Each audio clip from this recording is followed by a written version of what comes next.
Once again, welcome and good morning, class 9th. Class 9, as you know very well, in our supplementary book Movement, in our class we have completed our chapter, last chapter 6, number 6, Weathering the Storm in Erasmus. And now, in our online class, we are going to start our chapter number 7, The Last Leaf, by O. Henry. Last यानी कि अंतिम, और leaf आप सभी जानते होंगे पत्ती, अंतिम पत्ती। इस चैप्टर के बारे में स्टार्टिंग में preview, it is a autumn, the wind is blowing hard and it is raining heavily. Autumn season है, पतझड़ का मौसम है, हवा भी बह रही है बहुत तेज़ी से एंड वर्षा भी हो रही है, वो भी बहुत तेज़ी से हो रही है। All the leaves on the Ivory creepers, Ivory creepers होता है बेल, वो सभी हैव फलन एक्सेप्ट वन, सभी गिर चुकी हैं, केवल एक लीफ बची हुई है, एक पत्ती बची हुई है पूरी क्रीपर पर। Why does not the last leaf fall, अभी क्वेश्चन छोड़ दिया, जो वो अंतिम पत्ती है वो सभी पत्तियों के गिर जाने के बाद भी एक अकेली पत्ती कैसे बची हुई है, ये क्वेश्चन है। अब इस क्वेश्चन का आंसर मिलेगा हमें आफ्टर दिस चैप्टर रीडिंग। जब हम इस चैप्टर को रीडिंग कर लेंगे पता चलेगा वो पत्ती कैसे नहीं गिर रही है, क्यों नहीं गिर रही है। So let's start students. Sue and Johnsy, two young artist, shared a small flat. The flat was on the third storey of an old house. यहाँ पर दो फ्रेंड्स की बात की गई है, one is Sue and second is Johnsy, जो कि यंग आर्टिस्ट भी हैं, युवा आर्टिस्ट हैं। एक छोटे से फ्लैट में रहते हैं, फ्लैट तीसरी मंजिल पर है, जो कि तीसरी मंजिल भी है एक पुराने घर की। Johnsy fell very seriously ill in November, she had pneumonia. She would lie in her bed without moving, just gazing out of the window. Shoo, her friend, became very worried. She sent for the doctor. Although he came every day, there was no change in जोन्सी's condition. अब जोन्सी और शू के friendship के बारे में बात हो रही है, दो मित्र हैं। जोन्सी की तबीयत बहुत ज़्यादा ख़राब हो जाती है नवंबर के महीने में, उसको न्यूमोनिया हो जाता है।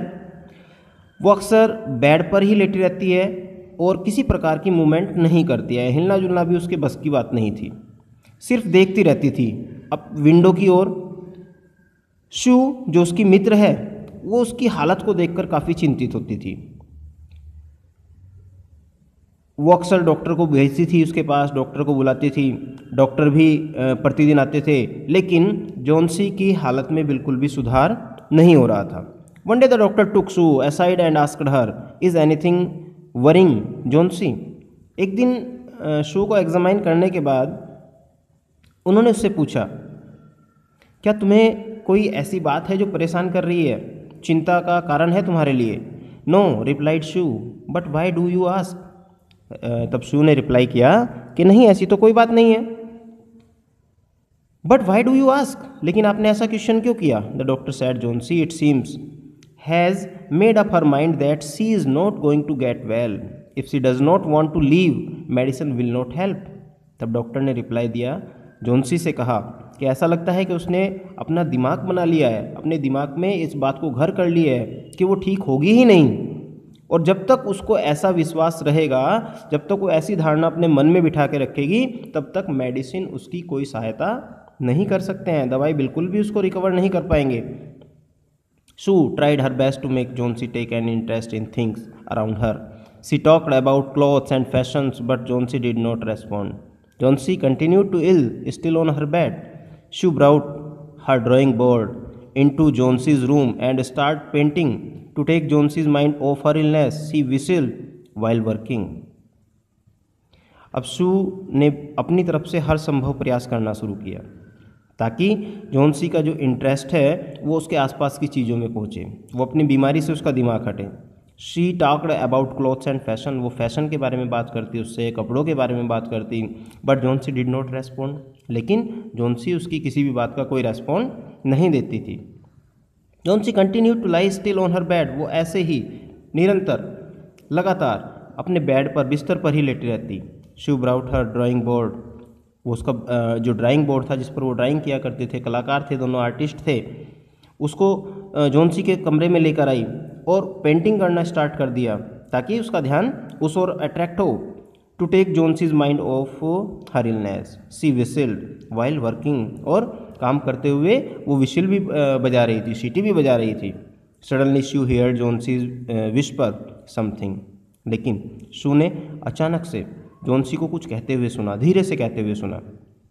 She quickly rushed to the bed and heard Johnsy's counting backward.